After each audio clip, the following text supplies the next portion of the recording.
We will remove the 2026 electric vehicle availability standard, which specifies the share of new vehicle sales that must be electric next year.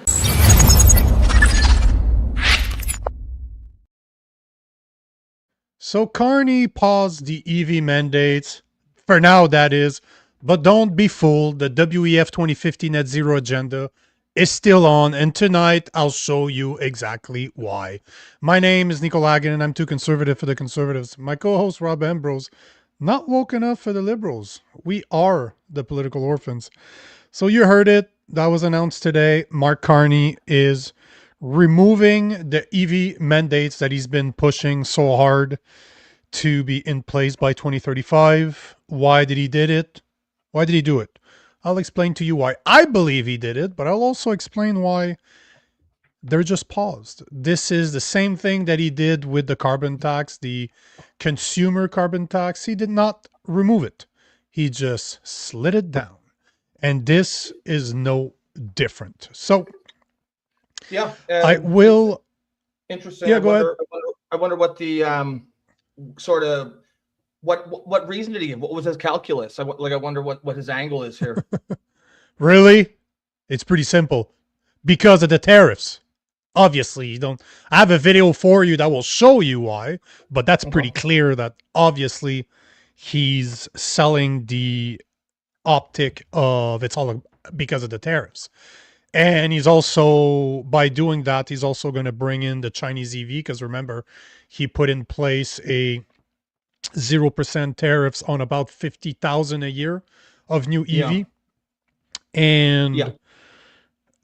I found a short video that kind of explains it, but it's interesting because now his base is like, you know, the eco warriors out there are not happy that he's doing that. So let's listen to this video that explains a bit what Carney's doing. Okay. Tariffs have changed the situation for Canadian automakers. We have an auto sector, because of the massive change in U.S. trade policy, is under extreme pressure. So he's pausing the Trudeau-era mandate that next year would require them to make at least 1 in 5 cars they sell electric. They've got enough on their plate right now. So we're taking that off. Carney says the government will launch a 60-day review of the mandate. Car makers won't have to meet the quota next year. Environmentalists say it's the second major environmental retreat following Carney's decision to scrap the carbon tax. To be honest, we don't have a clear indication of the extent to which this government, under Prime Minister Mark Carney, remains committed to fighting climate change. The auto industry says pressure from Washington made the change necessary. We need the White House to change course. We need to invest in ourselves. I'm glad that we punted right now, but I'm also glad that we're still committed to it. But not everyone is convinced the industry really is that committed. If you're serious about selling electric vehicles, you should be introducing. Again, that guy we don't need to listen to. He's always blabbering at the end of those videos. It's always the same clips. It's always the same clip. I don't know why it's always him, but he's always repeating the same thing. It's not enough. It's not enough. We need to. It's always the same douche at the end here. But so as you saw in the video, Mark Carney paused it. And if you look everywhere, it's not canceled. It's paused, just like he did with the consumer tax. Because we need to keep in mind something here. Oh, before I go through why we need to keep this in mind, I was looking on their website today, and guess what is still there? Like, let me bring that up. This is just to prove my point that he just canceled it, and it's just a matter of time before it gets back. We don't need to go down the conspiracy theory, although I will, but we don't need to. Look at that. That's their website as we speak right now. 100% zero emission car sales by 2035. This is still there. That looks so as you crazy. Can tell. Like, what a crazy policy. But that's what it is. Remember, that's their policy. Yeah, no, to have 100%. Yeah, no, I know. New cars be EV by 2035. Like I know it. Insane. It's just seen in writing. Like I'm like, holy shit, that really is fucking insane policy. Like I knew it was, but sometimes you just kind of see it from a different angle. But yeah, that's wild. So it's still on their website. It's still there. So that proves the point that I'm trying to make, that they're not removing it. They're just pausing it. And, I spoke about this not so long ago because, but remember this though, this is what is very important for the people out there that weren't there 2 weeks ago when I did a deep dive on Mark Carney's background. But we have to remember who that guy is, who this prime minister is. He was on the board of the he was on the WEF board of trustees when the 2050 net zero agenda was written and introduced to its members. He was the special envoy for the UN on climate change and finance. His book Value is all about how we need to consider climate in every single financial and economic decision that we make. Brookfield is heavily invested in green energy. And if you remember, the energy transition that is going from the old model that is oil and gas, what we're seeing today, to green energy is reported to be worth over $100 trillion. That is trillion with a T over the next 25 years. That 2 trillion just in Canada. That's $7 billion a month, $80 billion a year. So there's no way in hell that that guy is dropping his green agenda, considering that he's been babbling about it for at least 2 decades. And I would argue that $100 trillion plus is probably the biggest financial opportunity in world history. That dude ain't dropping the ball. He's just putting it on hold right now to try to get back some momentum. And I guarantee you that he's bringing it back extremely, extremely soon. Yeah, I mean, I think that's a fair, criticism, and it's good to have that sort of commentary.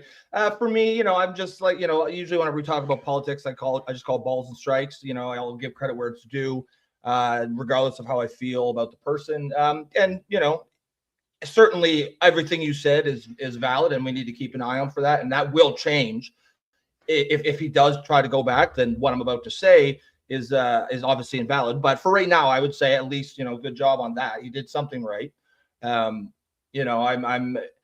less concerned with the personalities involved than I am in getting shit done. So, when something gets done that's good, I'll applaud it. Yeah, but you can't be naive in thinking that it's going to stand, because everywhere it says pause. You gotta like keep he an is eye not out. removing. You have to, because you need to know who we're dealing with here. We're not dealing with just a Justin Trudeau here. We're dealing with somebody that is a self-proclaimed globalist, and we know that his end goal is that $100 trillion. Oh yeah, of course, but pressure. Just in case these elites do think about doing that stuff, at least if people are talking about it, it might make them pause. It's just a matter of him getting too much heat right now. I think he needs a win. Yeah, because just for optic wise, because it's been so bad with what he's been doing ever since becoming PM. He hasn't had a win. Can you think of really one win that Carney had since April? Because he's been we're talking about 10 months, almost a year. Can you really think about a win? Because all I see from this guy is negative. Well, negative. I'm just going to look on results only. Everything it still applies. Like we do need to keep an eye. It's not like, okay, well, that's done. You got to keep an eye on this guy. But I would say what he did with the EV mandate and the scrapping or the dialing down, and that's, of course, that is not enough. He should have gotten rid of it, but dialing it down is better than not doing anything at all. So I would say those two things are things I approve of.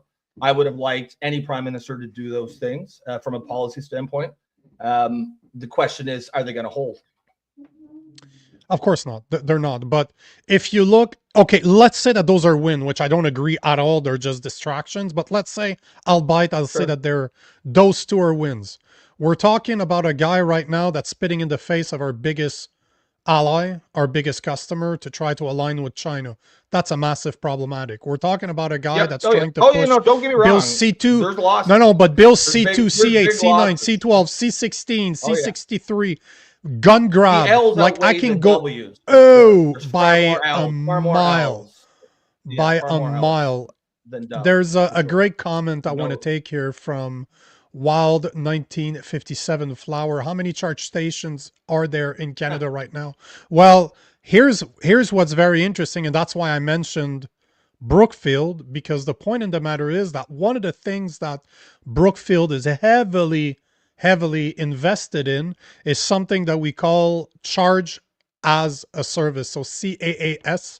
So they implement charging stations. That Brookfield is heavily involved in how they have the technology and they implement it. And if you look, they have a bunch of charging stations in the state of California. And one of the things that they do, it's actually pretty brilliant, is that they own the properties. So they will buy the properties and then they'll build those stations on them. So, because one of the big arms of Brookfield is properties. That's one of the things is real estate. They have a lot of real estate and they own a lot of green technology. So now they're capable of mixing both. It's like, look at a McDonald's. Why are McDonald's so valuable? Because they have a very simple, here's a manual, you can follow that manual. They have the technology or the methodology on how to do something. Right? But one of the thing is, if you look at McDonald's, they're normally in the heaviest downtown centers in the world. So just real estate wise, that McDonald's is worth a bunch of money. So they're heavily invested, and that's the whole point. You're making a great point, Wildflower, by asking where are those charging stations. The point is that they're not there, nowhere close to what's needed to meet that 2035 target. No. Yeah, it wasn't tenable. There's a lot of reasons why that was a ridiculous. Of course, policy. But and in a lot of ways, it's a great opportunity. It's a great opportunity if you have the technology to build those charging stations, because now you're getting contract from the government. That's a beautiful thing if you're an investor. Yeah, and it's tough to give Carney too much credit for this, because, to be honest, he didn't really have a choice. This is a non-tenable policy. There are, not in the political class, but in the behind the scenes, there are people that work in the industry that know what they're talking about. And I'm sure that they're going to Carney and saying, bro, you cannot, this fucking policy, it's just not tenable. Our grid cannot sustain it. We're not going to be able to ramp up production. What's going to end up happening is 90% of the cars sold in Canada would be Chinese EVs. It would just be a disaster. So I'm sure somewhere along the line, he realized he would have no choice. He had to step away from this. The thing is that he's been approached by, I think it was the top 10 manufacturers, or at least, sorry, the top 3 biggest car manufacturers in Canada. They told him as soon as he started pushing this, he's like, no, it can't happen. We cannot meet your mandate by 10 years from now. It's not possible. We're looking at less than 10% of cars right now are EVs, and they're not being. You can't just ramp that up. That takes 10 years. And they're not getting sold. Yeah. But not only that, but they're not getting sold. Like, people are not buying EVs. And see, here's another. This is oh, but Jesus, I'll just call you Dano. Dano Washaga. Dano. Yeah, Dano Washaga. Oh yeah, see, there you go. Dano Washaga. That's a great comment. If we boycott all this electric nonsense, his stocks will go down, and it's his 2035 emission bullshit's not going to work. And I agree with you 100%. This is exactly how you deal with policies like that. Just don't buy them. Don't buy it. I don't believe in those electric cars. I want nothing to do with those electric cars, not because I don't believe in the technology, because I know what that technology allows them to do. It's very easy to shut. They've done that with Teslas, right? Oh yeah. There's a few places in the world where if you don't pay your bills, Tesla shuts you down. Your car's not working anymore. They have the power to do that. And I definitely don't trust my government with that type of power over the way I move around. I don't. I really don't. And to be honest, I don't think we need to boycott it. I think the market will the market will fail it, right? I think EV ownership is going down. I think we've peaked. I don't believe it's going up. I'll double check that, but it's not. It doesn't work here in Canada. Not at scale. Most people who have an EV also own a gasoline car as their backup.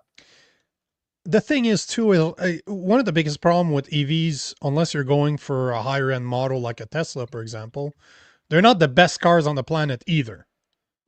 Yeah. But if you've seen what's No, coming that's out right. of China, but if you look at the cars that are coming out of China, they're insane. They're absolutely insane. Those cars are beautiful cars. They're set to be great cars. Like that video blew my mind. There's a video, I cannot remember what the Chinese brand is, but they're going against like Audi, they're going against Mercedes, and they're going against BMW from memory, and they have a bunch of speed bumps, like the what you see around around schools on the street. They have a bunch of them, one after the other, literally every 2-3 feet, and all they want to test is the suspension. So all the cars go, and then the Chinese model goes after. The car does not move.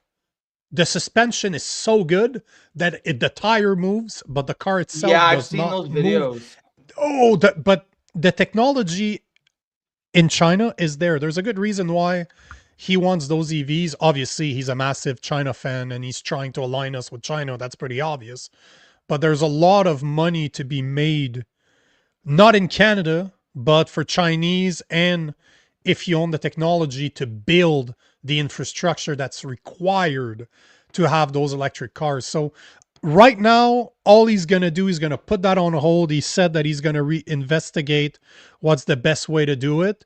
I guarantee you that within the next year or so, he's going to open the floodgate for China EVs. There's not going to be any tariffs, because right now he's only allowing a number like 50K a year. That's what he signed. That's the deal that he made with China with no tariffs on. But I guarantee you, man, he's going to open that floodgate because he knows we can't produce them. We do not have the infrastructure to build them here. Yep. You'd essentially have 80% of all cars that are owned in Canada are Chinese made. And that would just be a disaster on so many levels. Decimates one of our major industries, our own automobile industry.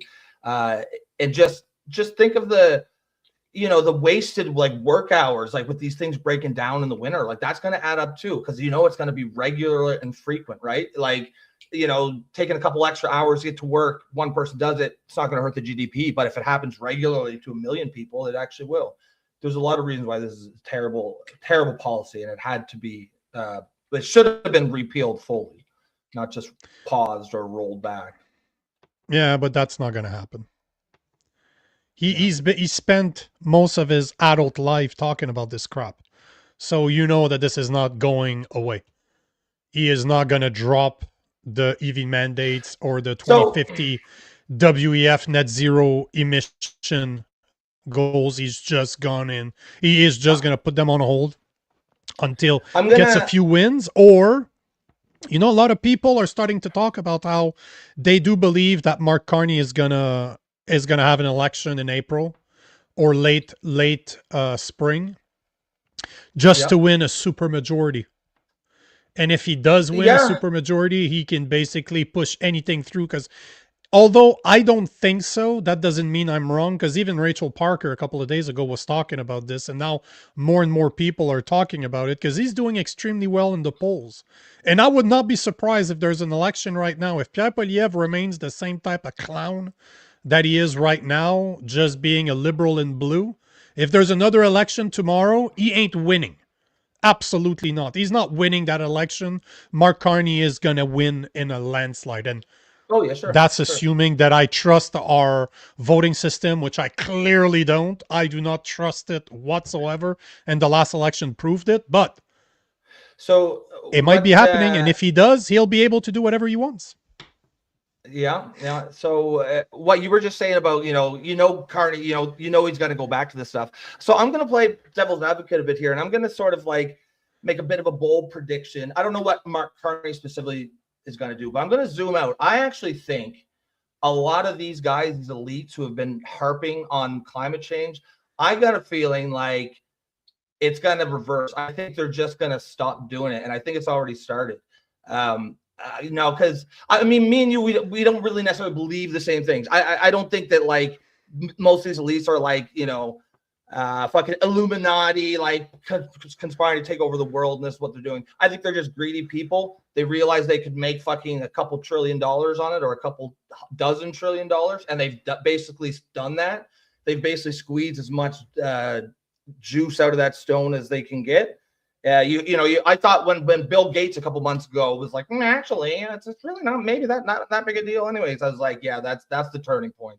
And it'll take years for this to play out. I'm not saying immediately, but I just think like I don't hear as much about it anymore from the type of people that you normally do, you know, from the media, from the elites. They're just not really talking about it that much anymore. Don't underestimate. So here's the thing. This is where conspiracy theorists and the normies, I will use Tracy Wilson's word, the normies tend to disagree. That there's not people, a very select few that's in power that rule the world. Which, just look, there was a great graph. I should, well, you'd be absolutely. I might be wrong. No, but you would be, because just look at BlackRock and Vantage. Damn, what's the name? Shit, I can't remember. There's literally two companies out there, two investment firm. It's BlackRock's and something that's Vanguard. That basically own a portion of every single company that's out there. And within their ranks, they're ranking those companies based on their green agenda. They don't talk about this out loud, but this is out there. They will decide who they lend money and invest based on the green energy. So but the thing is you said they were, so for, even if you don't believe that there's a few men that control all the world, okay, cool. You said greed. This is the biggest financial opportunity in the world that the world has ever seen. The numbers I'm seeing is anywhere between 100 to almost 300 trillion, sorry. 100 to 300 trillion dollars. This is and they don't even care. That's why they call it the energy transition. They don't care about the final product. They just want to get involved in the middle, taking it from oil and gas to wind, water, electricity, whatever. That's what they're interested in. I don't think that Mark Carney actually believes in climate change. I don't think he believes it at all. I think he knows it's bullshit. He's just, it's a way to make money. At the end of the day, he's just a greedy little man. And even if he's not one of the guys, or he doesn't work for the guys that are controlling the whole world, you don't even need to believe in that in order to say that greed-wide, 100 to 300 trillion dollars, that is a massive amount of money that I cannot comprehend. Like, a trillion with a T doesn't make any sense to me. Yeah, no, you're right. And I mean, that part I do believe. So I should clarify, like, I believe that the rich and powerful are running the world by and large. I just don't think they're doing it for, like, you know, I don't believe it's like the Illuminati trying to usher in one world government. I think it's just rich people rigging the game in their favor to get richer. And so we agree they're doing this. Like, I don't believe people like Mark Carney I don't even think they probably believe in climate change. I think they've used it to suck trillions of dollars, because these people control policy too, right? These are connected people, so they're getting the government, you know, to where do you think all those subsidies go, right? All those little loopholes that you get a fucking $500 million to start a battery company or whatever the fuck. Like, people like you or me don't even get those opportunities. By the time we even hear about them, they're already done, right? It's like Carlin says, it's a big club, right? And you ain't in it. But that's why I just think it's you ain't in it. Being rich. Yeah, exactly, right. But you don't think that rich people get together and plan ways on how to get richer, like to get more money? Yeah, no, I do. And then they rig the game, and then they rig the game in their favor. I just think it's them trying to get money and power, not necessarily like trying to usher in, like, you know, a one world government or something like that. Before I get, maybe I'm wrong. Maybe I'm wrong. Before we get to our guest, there's two comments I want to take. Derek is saying Rob is so naive, And then the other one is 001 Rice is saying Rob's a normie. Well, yeah, I like and that I term. am. Like I just I am. like that Yeah, term. I Yeah. just am. Like, yeah, like I'm open-minded enough to leave space that I might be wrong. Like I'm certainly open to being persuaded, or certainly if there are certainly conspiracy theories or things that I had thought at the time that did turn out to be true, especially during COVID. So by no means am I I'm definitely open to being persuaded otherwise. I just I don't think any small number of humans are able to exert that much control. It's just a human nature thing. I know a lot of these people wish they could. I just don't think it's possible given human group dynamics and psychology. I will take one last Again, comment before we get to our guest today, just because I agree. I've seen that happening. Trevor's saying we're slowly bringing Rob over. You know, man, at the end of the day, what's the difference? What's the difference between a conspiracy theory and the truth? About 6 months. So there you have it. On that note, I mean, Mia, I won't deny. I've certainly since started doing the show, I've certainly have been persuaded of some things. I'll get one good comment just so that we're not just bashing in you, like we're not bashing on you. At least Rob is not a sheep. Rob is not a sheep. See, well, I appreciate he that. can Embarrassed Canadian. He can be convinced. Mia, thumbs up. You hear us? Ready to go? Awesome. So we are joined by Senior Fellow at Macdonald Laurier Institute, Director of Genspect Canada, co-host of Beyond Gender, and author of the WPATH file, Mia Hughes. Mia, pleasure to see you again. Thank you for accepting my invitation. Welcome to the show. Thank you for having me. Lovely to see you both. So we are speaking. Me and you actually follow each other on X. We've engaged a little bit. This is sort of like my wheelhouse issue. So this is why I was excited when Nico had brought you on. Kind of fangirling over here a little bit. We followed each other for years. I'm a big fan of yours too. You guys need a room? You guys want me to leave? Should I come back later? Thanks, I appreciate that. That's really nice. You're setting the tone, I see. Compliment room. I'll just take compliments. Yeah, he was just getting bashed by the audience, so I guess a compliment is Rob deserved one. So thank you, Mia, for complimenting Rob, because he doesn't get a lot of them. Well, look at this guy. Rob is the only liberal I like.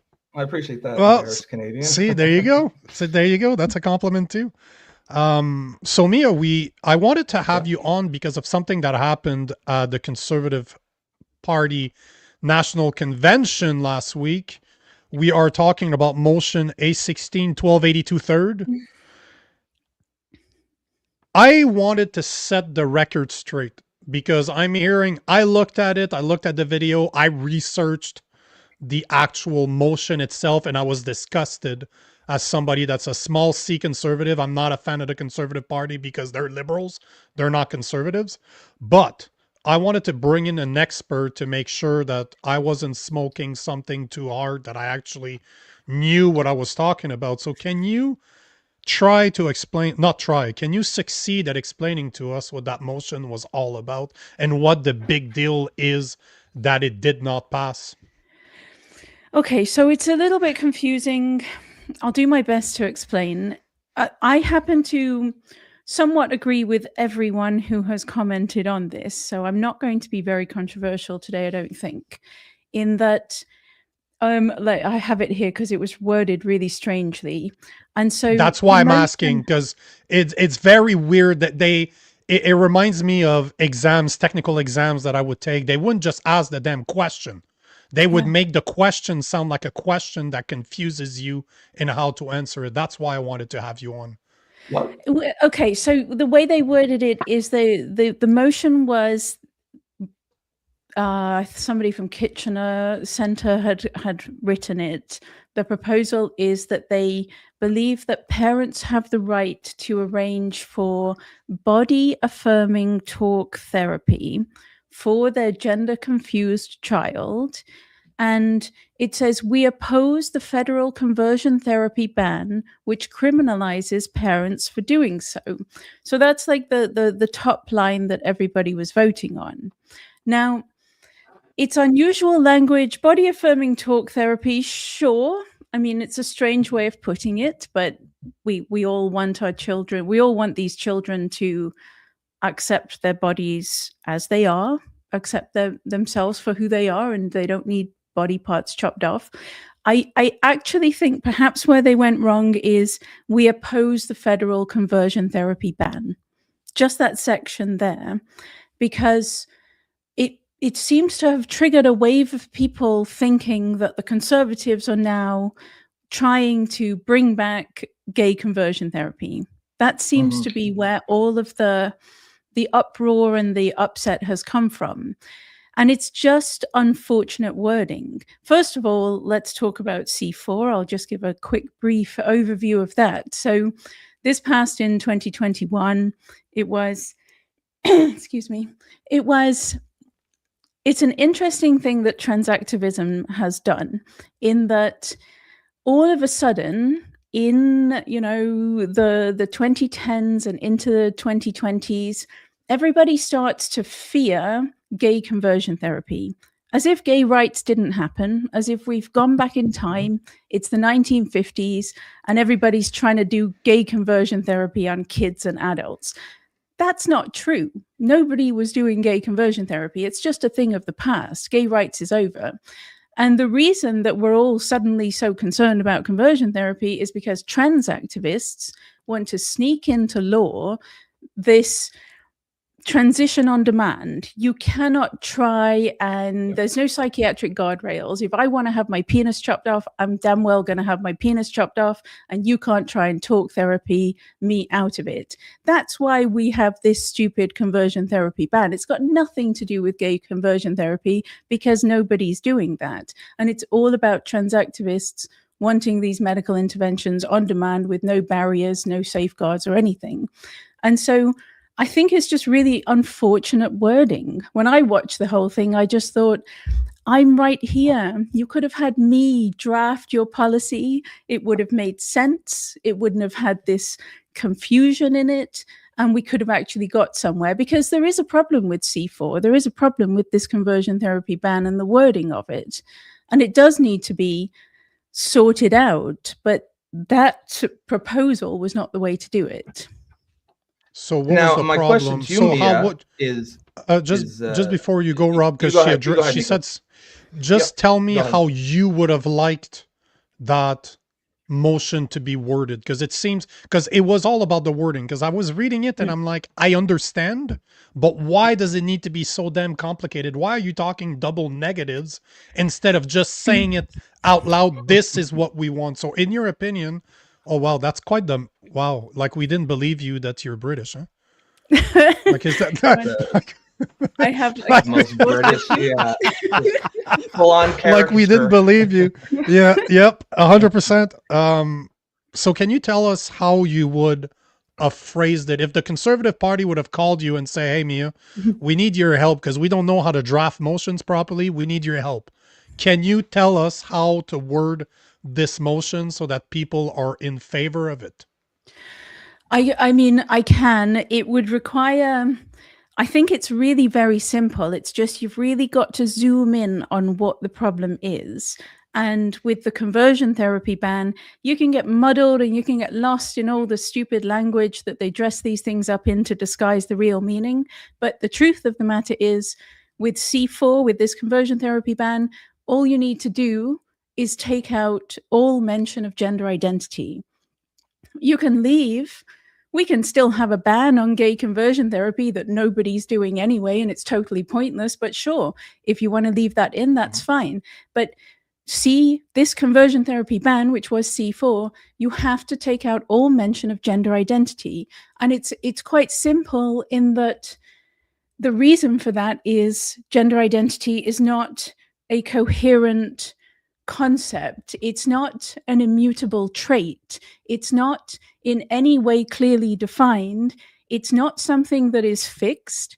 And it's just an oversimplification that puts a veil over the real reasons why, the complex reasons why an individual may, at some point in their life, identify as transgender, think that they need to have body parts chopped off. So I wrote a piece for Macdonald Laurier, I think it was in October, November, and it's the starting point of the work that I'm doing on gender identity, trying to get anyone, Canadians, all Canadians, to understand that the concept of gender identity is ideological gibberish. It is garbage. It has no meaning, and therefore it doesn't belong in law.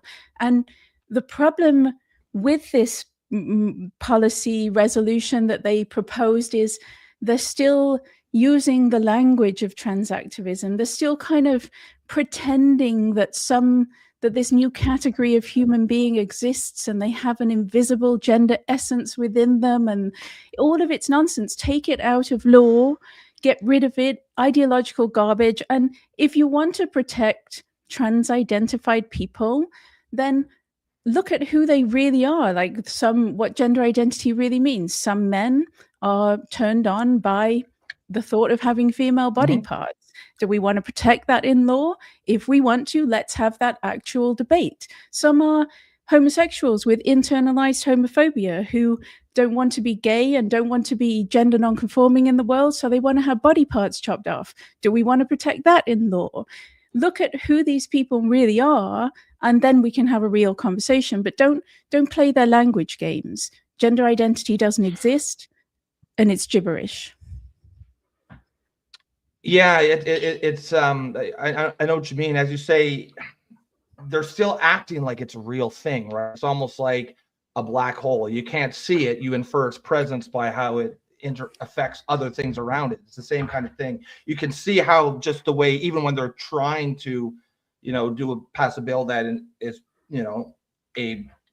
a good step in the right direction, they're still a slave to the language. I listened to you discuss there about how much sort of confusion this is causing.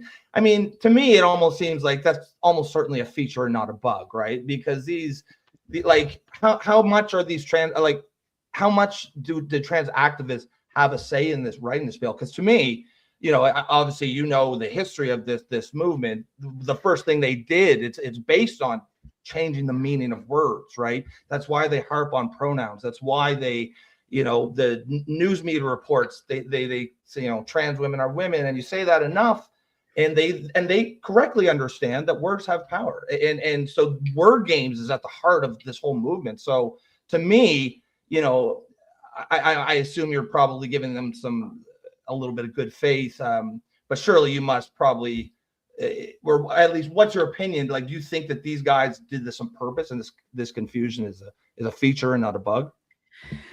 Undoubtedly. I mean, if you trace back the concept of gender identity, you're going back to, I don't really start with John Money, Robert Stoller in the 1960s. They had a completely different idea of what they came up with gender identity, but it was a totally different idea to what we have now. The gender identity concept that we have today starts in the 1990s, and it really truly was deliberately crafted so that they could, trans-identified people, most of them were the men turned on by the idea of having female body parts being women.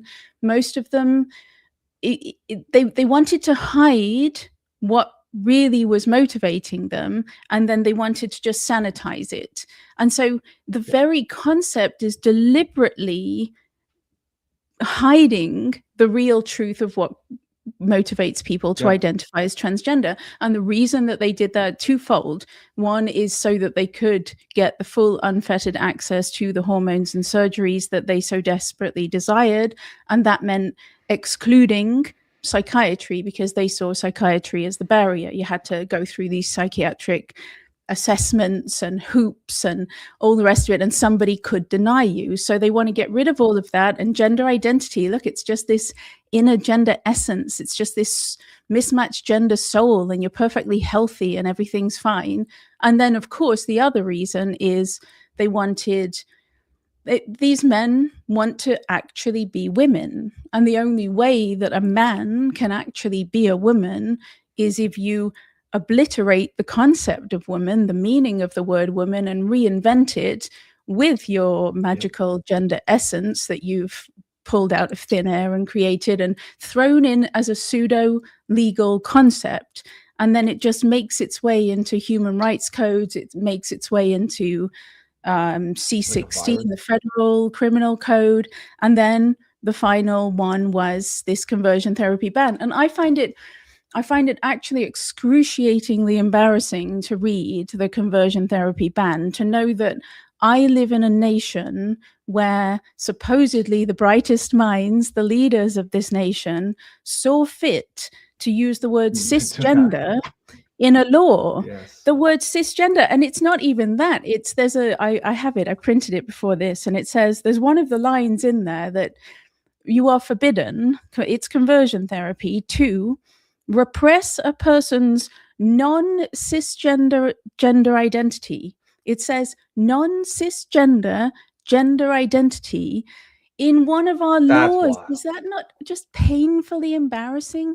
What absolute garbage? Who is in charge here? So yeah, we need to, I would rewrite this conversion therapy ban and get rid of all that. Get rid of all the stupid, embarrassing, garbage, gibberish nonsense, and have a law that actually, describes something real. So I'm a conservative. I'm a Christian first and foremost. So I'm a Christian conservative. I'm the worst enemy of the trans agenda out there. I'm their paper boy. Well, I'm their poster boy. Sorry. And I look at what's happening with the Conservative Party of Canada, and considering that they voted in favor of Bill C-4, like they supported that bill. And now I look at their convention where they're playing the same game. They're playing the word game. And I've had a lot of conversations with Billboard Chris. I met him. And one of the things that he was very harsh, because we recorded some content, and I remember publishing something, and in the title, I said something. I can't remember exactly what the word is, but he's like, you have to take that down. You have to change that title, because you're enabling them.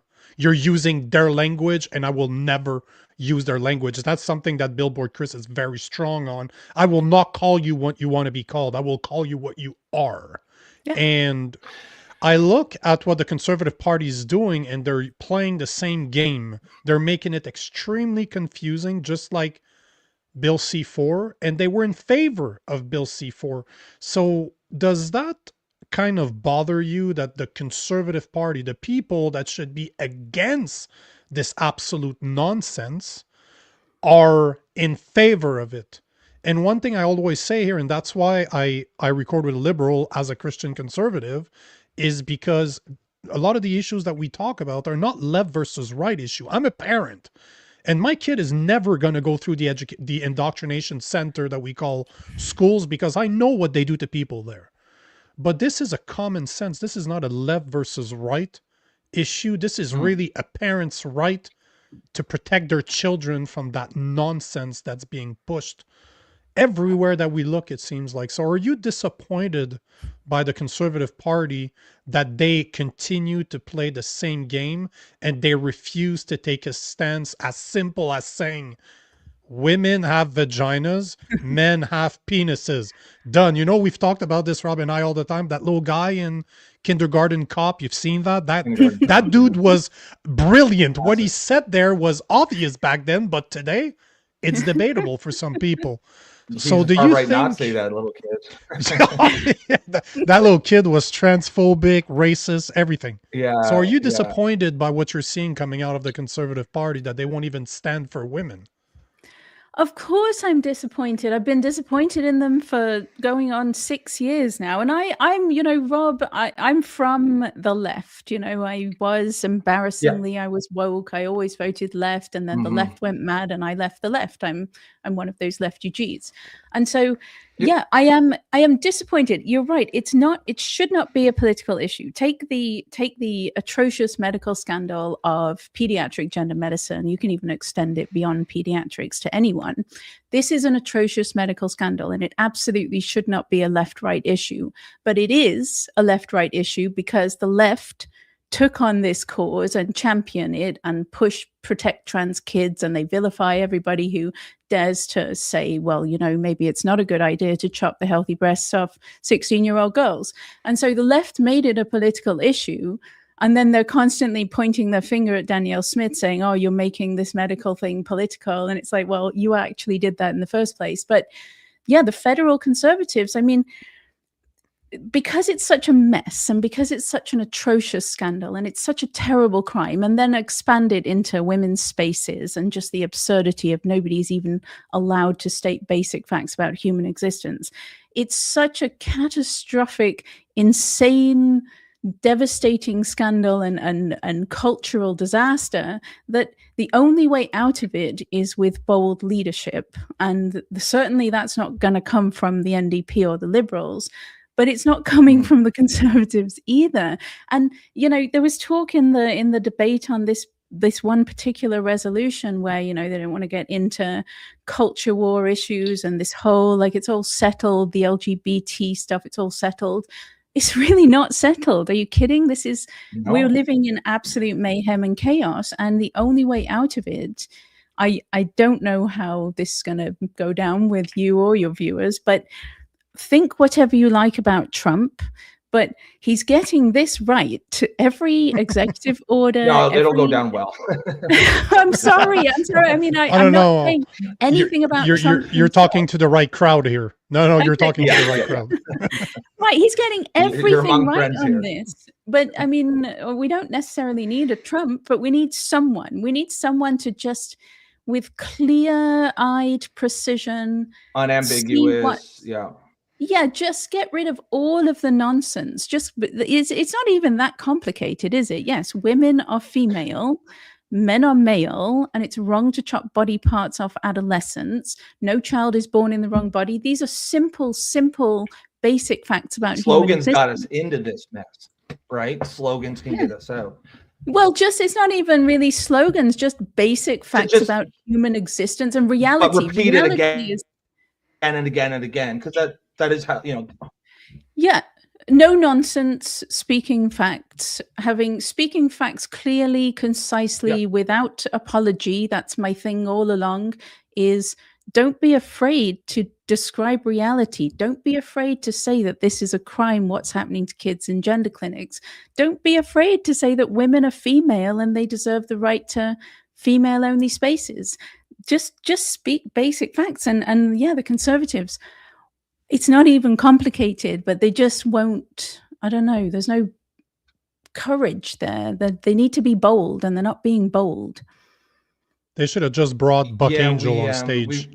I had the chance to interview him a couple of years ago, and that guy, that's the only woman I call Guy, because she messes with my head, but she said it from the get-go when I talked to her. I told her, I'm a Christian conservative, and I want to talk about your psychological problem. That's basically how I approached her. And she's like, yeah, I have a mental issue. I present as a man because it makes me feel better, but I'm not a man. So they should just bring her on to explain what a woman is, what a man is, and to make sure everybody's on the same page. But okay, Rob, but may I disagree? Yeah. No, you're not allowed to. Nope, not allowed. Of course. Only agreement on this, please. I will say, first of all, disagree. put me on the stage. Because honestly, there's no one in the world who has a better understanding of this moment in human history than me. There may be people who understand it as well as I do, but I can tell you now, nobody understands this better than I do. And that's good because for you. I've been completely fixated. Sorry, Mia, and good for obsessed you. with it. Good for you. That is some bold statement. I feel completely confident saying it. I think here's the other thing. Can I just say, Buck Angel? So there is a problem. How do I put this? I actually know a number of butch lesbians who had their breasts cut off and took testosterone because they came across Buck Angel at a difficult time in their life. They were struggling, and they saw that medical path that Buck Angel had gone down was the solution to their pain. And now they're at the end of it, and they have no breasts, and they have a beard and whatever, and they regret it. So while I'm not saying that trans-identified people need to be completely, locked away or anything, I'm not saying that. I do not think that we need trans-identified role models. I don't think that they are people that you put on a stage and have a public voice, because it is a dangerous pathway to go down. Just like I would say, I've known people struggle with anorexia. Yeah, I've known people struggle with anorexia. I don't think they should be vilified or demonized, but I don't think they should be role models put on a stage to talk about dieting or the politics. The only reason I was bringing Buck Angel is because she's not scared to say that it is a psychological problem. But nor am I. Put me on the stage. No, and I'm not disagreeing. I'm not disagreeing with you, but often people want to hear from people they can relate to. And I don't believe I'm a woman. Believe me. So what she said on there you go.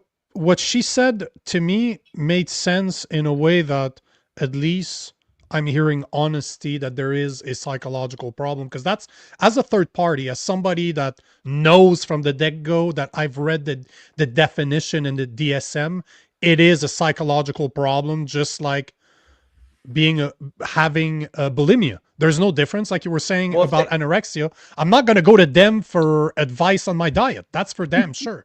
So I'm not going to go with somebody that believes they're a man. If they can't transition. But how do you address that? How do you address it? How do you address that if even our conservative party don't have the balls? Well, that's a great pun. They don't have the balls to actually say that men have penises, women have a vagina, and if you think otherwise, you have a psychological problem that needs to be addressed and not encouraged. Yeah, well, that's a huge part of the problem, and that all ties in with this gender identity nonsense, and it all ties in with the entire decades-long campaign of trans activism that they forbid anyone from saying that it's a mental illness. That's stigmatizing, and that's bigotry, and that's transphobia. So that is completely where the conversation has to go back to.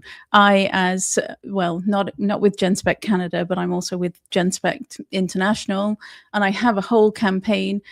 It's a very long, multi-syllable word, re-psychopathologization. So they did de-psychopathologization, where they made a mental illness not a mental illness, just a healthy state of being. And I have a campaign to re-psychopathologize, which is turn it all back. It very clearly is a mental disorder. And the problem with denying, when someone has a mental disorder, you're not helping them by denying the existence of their mental disorder. Someone's schizophrenic, you're not helping them by pretending that, yes, aliens are communicating with you, but through the radio. That's not going to help them. And so it's not the way to reduce stigma is to deny the existence of the mental illness. The way to reduce stigma is to help the individual overcome the mental illness and function better in life and society. So it's all tied in for me, and I have no problem saying that thinking that you are a member of the opposite sex and wanting healthy body parts chopped off is a sign of mental disorder. I have no problem saying that at all. But Canada's not ready for that conversation. I even did a talk in Albuquerque where I launched this re-psychopathologization campaign in September. And believe me, the world blew up. I triggered this international firestorm of fury where trans activists were basically saying that I wanted them all confined to a mental asylum. I wanted a genocide. Then they started calling for a blood hunt of my organization, and they wanted our eyeballs collected and stuff. The most dramatic people ever. I know. and you're not proving that this is not a mental disorder by calling for a blood hunt collection of my eyeballs. You're not really doing much to prove that you are completely mentally healthy. So it's going to take a long time. People don't realize that trans activism started this in the early 1990s. And they they were very dedicated, and they played the long game, and they pushed all of these crazy ideas into every layer, every institution, into law, into public policy, into healthcare, and for decades. And so it's not just going to go away overnight. We have a long fight ahead of us to restore reality. But what we have, that's the key. We have reality on our side. We don't have to create this whole new bonkers world and force everyone to live in it by threatening to ruin them and collect their eyeballs if they disagree. We don't have to do that. We actually have reality. We just need to reinstate it. And that is not going to happen with the Conservatives tiptoeing around the issue and not wanting to offend anyone. I'm sorry, but people are going to be offended. If reality offends you, then you're going to be offended when reality comes back. And I'm sorry, but you're going to have to learn, you're going to have to figure out a way to deal with that. Yeah, and to the point about trans activists and they're trying to depathologize it. It's not even like that simple. Like, it's even sneakier than that, because they'll play both sides. They'll depathologize it when it helps them, like when they want to say, oh, they're fine, it's not a mental illness, but they play up the mental illness when it does benefit them, right? When they say, oh, we have to give this teenager drugs because he's going to kill himself if we don't. Well, you can't make that argument without implicitly agreeing that this is a mental illness. Mentally healthy people don't kill themselves because they can't cut their breasts off. So no. they don't even just want to depathologize it. They want to be able to use it as a pathology when it benefits them, and use it when it doesn't. Well, okay, I have to say that I think, as much as I dislike what they've done, their campaign, their strategy was absolutely flawless and audacious too. What an audacious plot. And so the best thing that they did, the cleverest thing that they did in this whole de-psychopathologization and new reality thing, was in 2013, and this is WPATH, World Professional Association for Transgender Health, in building up from 2010 to 2013, they start pressuring the American Psychiatric Association. The diagnosis at the time was gender identity disorder. So the mental disorder is the gender identity. It is the fact that you believe that you are a member of the opposite sex. And they didn't like that. They thought that's pathologizing. So they pressure the APA to change it to gender dysphoria. And when they did that, gender dysphoria means gender distress. So the identity, you have a mismatched gender soul, you have a mismatched gender identity, that's healthy. That's not the mental disorder. The mental disorder is the distress that you feel because you have that mismatched identity. That little linguistic sleight of hand, they can play both sides as much as they want. Absolutely genius. I mean, they've gone even further. They went even further with the World Health Organization, International Classification of Disease, ICD. In 2018, they took it a step further and they got gender incongruence.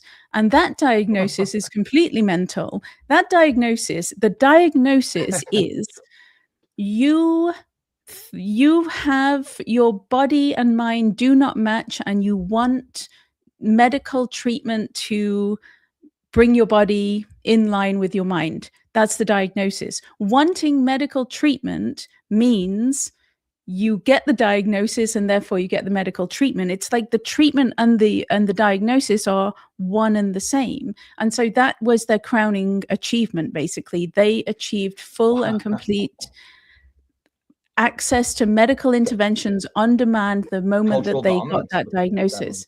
Yeah. But it's all activist crafted. It's all written by trans-identified people who have done this to their body and are hardcore believers in the idea that they are some new type of human being, and then they have the power and the political might to get it into the DSM and the ICD. That's and crazy. Then you have guys like Dr. Jordan Peterson that loses his license for calling a woman a woman. That's how powerful they are. That's powerful when you think about it. Didn't he call her it? because she was a they them. She was one of those brand new types of human beings, neither male nor female, one of those they them amorphous blobs, no sex whatsoever. And he was just making fun of that. He just made a joke and called her it, which is, I mean, if you're going to go with they them, why not go it? It's all the same. I agree. I think that's the perfect pronoun. It is the perfect pronoun. I love it. Or transformer. They should call themselves Transformers. I really like that one too. Be honest. If you want to be honest, be honest. I've got. I just have one more question, and then Nico, if you have another one, you can, or we can just wrap it up. But Mia, we can talk about this all the time, but yeah. I know. I can talk say about it. And actually, it's, to be honest, it isn't even a question. It's more of a comment. I get back to what you were saying about words and how important it is. I really think that's worth like highlighting again and bringing out. We're kind of talking about how disappointed the Conservative Party is, or you are in them, and it's just like it's such an easy. It's such an own goal for not taking this opportunity, right? Because there's a ton of sane, normie, left-leaning people like you and like me, right? I think most of us have probably, this very same sort of origin story, like me and you, and a lot of the people in our little sort of X corner of X there, I think are mostly left original. And the thing is as when you first come over, like you still do kind of play the game a little bit, right? And that's why I think it was so important we brought up Billboard Chris, or Nico was saying how he harps on language so much, right? That's the kind of stuff you have to learn, because you're like, oh shit, yeah, I am contributing to this by playing the game. And that's why I think it's worth highlighting, because there's a lot of quote unquote normies out there who really would be as opposed to this as all of us are if they even knew what was going on, right? A lot of this stuff is happening sort of behind the scenes. And it's just like the Conservative Party's like, I think it's super important for them, not that they would listen to me on political advice, but I feel like if they just use phrases like you used, right? Say, men can't be women, use clear, concise language, and also actively start separating the LGB from the TQ, right? Because that's going to dull any future attack, because that's the one attack that they have, right? I think they absolutely made the language of this conversion therapy bill in such a way that they can now attack the right for opposing it, right? Because it's against LGBTQ conversion therapy, and the Conservatives have not separated that in the way that, say, we have on X. Anyone who is engaged in this debate understands, right? LGB and TQ are completely separate, because essentially the TQ plus is just a parasitic movement that latched on to a much more successful gay rights movement and is dragging it to the bottom. And we see that in poll after poll. No Parasitic, question. Rob. Oh boy. Wow. I'm impressed. Rob's using this is my big wheelhouse, words. brother. Do I have time to make one more? Yes. 100%. Yes, Go for absolutely. Okay, so on that, it's really important. First of all, that's a really important point. This LGBTQ community does not exist. And that's what I was saying about the conversion therapy ban. If I were to write that proposal, I would simply tell them, take out gender identity because it doesn't belong there. Yes, you can protect homosexual individuals from non-existent conversion therapy and pretend that you live in the 1950s, sure, but take out gender identity because it doesn't belong. And that's the LGBTQ. So it's not just that they don't have anything in common, it's that they're in direct conflict with each other. Opposition. So exactly, opposite. The TQ is an attack on the LGB, because think about it, if a man says he's a woman, he's a heterosexual man, he says he's a woman, he thinks he's a lesbian. Lesbians are transphobic if they say that they don't want him in their dating pool. It's very homophobic. Same works with gay men and the women who think that they're men, but to a lesser extent. And then at the same time, it's a double-pronged attack, because at the same time, you've got all of these kids who are being labeled as trans kids. They're just extreme gender nonconformity in childhood is a strong indicator of homosexuality in adulthood. So all of the kids who would just be destined to grow up to be gay are being told that they're trans instead, and then they're put on puberty blockers, cross-sex hormones, and they have, all the surgeries. And so the irony of ironies, the darkest of all ironies, is the conversion therapy ban makes it so that medically converting the bodies of gay and lesbian teenagers is the only option in these clinics. It's truly the darkest of ironies. But no question that they deliberately put gender identity, they deliberately tied it to the gay conversion therapy. That's a tactic, a well-known tactic in trans activism, is they knew that all of their laws and their crazy policies and everything would be very unpopular because they're mad, right? Self-ID, a man just gets to say, I'm a woman, and he's a woman, he magically transforms into a woman and goes into women's spaces. That's insane. So they're saying, if you want to push through self-ID, tie it to, I don't know, gay marriage. Or if you want to push through full unfettered access to hormones and surgeries on demand, call it conversion therapy, and then tie it to gay conversion therapy. Tie it to something that most people in a Western democratic society will support, and just slip it in. It's called the Denton's tactic in our world. It's a well-known tactic. That's the gay rights movement is well honed. It's already deep into the public consciousness. Yeah, that was very clever. It's very, very clever. That's what I'm saying. They really smart. did so well. And there's more to it than, there's so much that they did. They played the long game. Like when I was a stupid woke I was never a trans activist, but when I was stupidly woke and I wasn't really questioning any of this, and my friends are saying, oh, trans women are women. I'm like, sounds a bit weird, but sure, why not? You repeat it, but you don't think about it. You don't think about it, but I grew up in England, and I grew up on a very steady diet of Coronation Street. And in Coronation Street, there was a character called Hayley Cropper. Hayley Cropper was a trans woman, played by a woman. This is a female actor. It's a woman. They put Hayley Cropper into Coronation Street in the 1990s. Trans activism did that deliberately to prime the British public so that in 2004, when they pushed through the Gender Recognition Act, everybody's thinking Hayley Cropper when they're thinking trans women. But Hayley Cropper was played by a woman. So they manipulated us, then they primed us, and they got these characters, and they're very, sympathetic, and they're heart-wrenching stories. They primed us with popular culture while at the same time laying the groundwork. You guys were talking about conspiracy theories before you let me in. I'm sure maybe a lot of people are thinking, goodness me, this woman's a crazy conspiracy theorist, but all of what I'm saying is true. This is actually what they did. It's all true. I picked this book. I don't know if you ever read Radicals by Saulé Alinsky. No, but this book explains how they did it. It was written in 1970s. He explains how to take over, how to push. His whole point is, how do you give power to radicals to push their ideas? He was the mentor to Hillary Clinton. He was also, Obama was a big fan of him. And you can see that the trans movement in the US would have never happened if it wasn't for Obama. Obama kind of widely kicked the door open and, let's go, crazies. Let's go. You're in. Your turn, tag. Well, I think it would have gone anyways. They used Obama for sure, but it was a pretty powerful. But the point I'm making is that Democrats. I fell for Obama. He was so charismatic, and looking back, I realized, goodness me. But rules for radicals, Obama was a fan of Alinsky.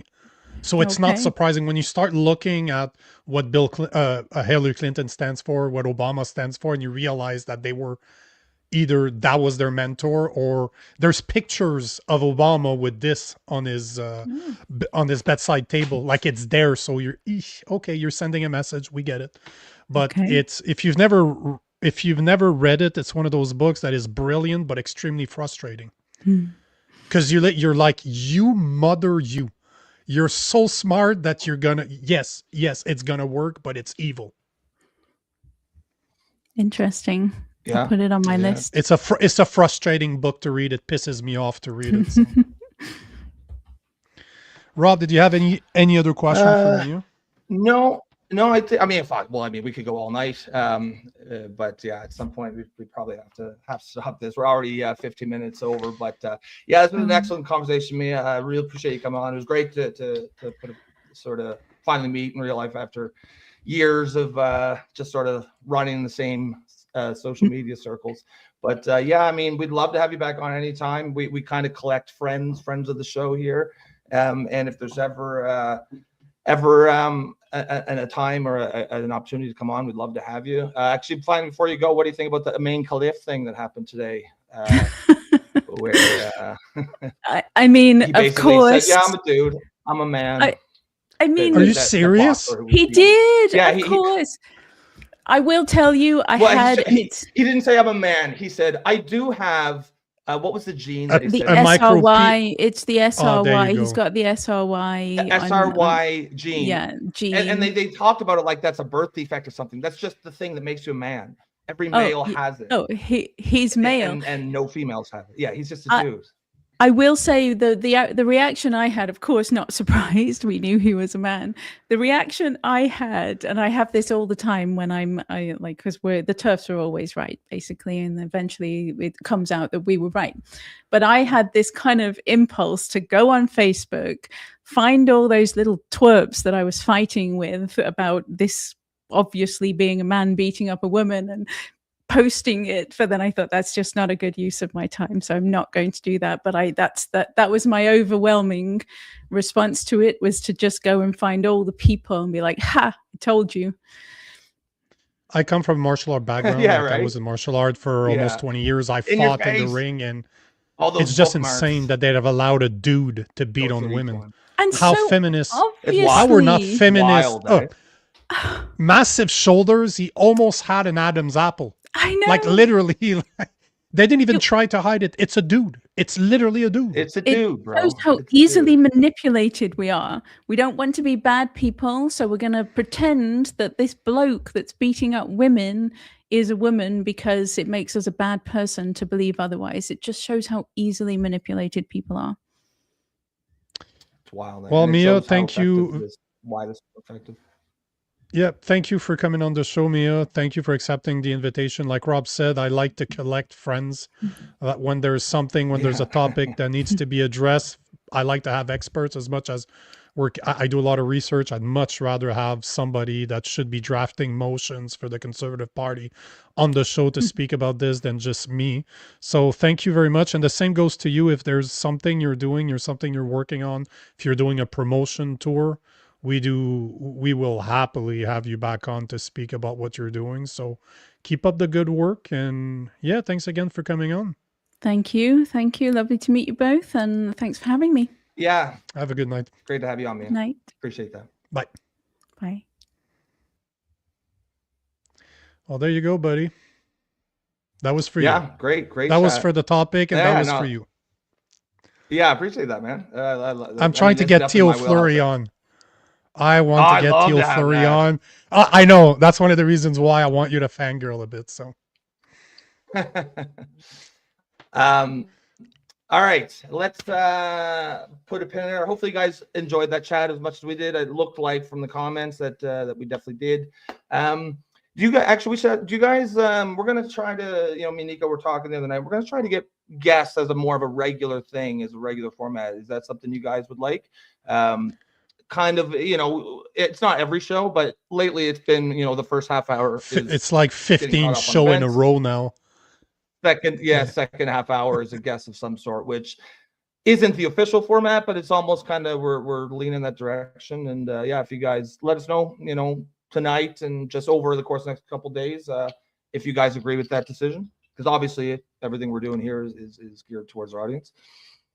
And send me requests, guys. Excellent. Before you go there, all I'm going to say, guys in the chat, if there are people you think we should have on, if there are guests you want to have on, info@nicolagan.com, send them to me. I reach out to people all the time. I have an ad for it. I will happily reach out to people I don't know in order to bring them on the show. So if there's something, I look for topics. So whatever I want to talk about, I find experts to come address it. But if there's people out there that you want on the show, let me know. People wanted Ian Runkle on the show, and guess what? I fucking got him yesterday after months of trying. So I'm a bulldog. I'm a pit bull for this stuff. So tell me who you guys want to see on the show, and I will get them. I fucking died when someone in the chat was like Legolas. I was like, yeah, looks exactly like Legolas. The bow and arrow elf from Lord of the Rings. He was just missing. He was just missing the pointy ears. That's all he was missing. Yeah, that's all it was. That's all it was. But then I saw his name, and it was like the Duke of Runkle or something. I was like, oh shit, he like almost like, is he trying to look like Legolas? Because now I'm thinking he's like just one of those fantasy guys. I think that just might be one of his things. It's possible with the hair. It's very, very, Yeah, very yeah, majestic hair, right? He definitely seems something that he definitely seems. And I know my fair share about hair. Yeah, you know, I know a lot about hair. Yeah. But yeah, it was a great interview. He seems like he's kind of an interesting guy like that. Great interview. Wouldn't with Mia surprise today me as well. Yeah, capped off a strong week. Lots of great shows, guys. Have an excellent weekend. Be safe. Have fun, and we will catch you Sunday night. Kick off next week. Actually, you didn't do your pitch right, guys. Make sure to like. Make sure to comment. Make sure to share. Yeah. If you're not part of our YouTube channel, make sure to subscribe. If you want to participate in supporting independent media, we do have a QR code at the top left. You can become a member on our YouTube channel, but at the end of the day, like Rob always says, the goal that we want is to have you back and commenting. So if that's all you can offer, we will take it very, very much. And you know what? Derek is saying that Runkle of the Bailey, which is Ian Runkle. That's what his name was. Runkle of the Bailey. is very D&D like. Yes, 100,000%. So on that note, guys, we'll see you on Sunday. Enjoy your weekend. 7 p.m. Eastern on Sunday. Peace. Peace.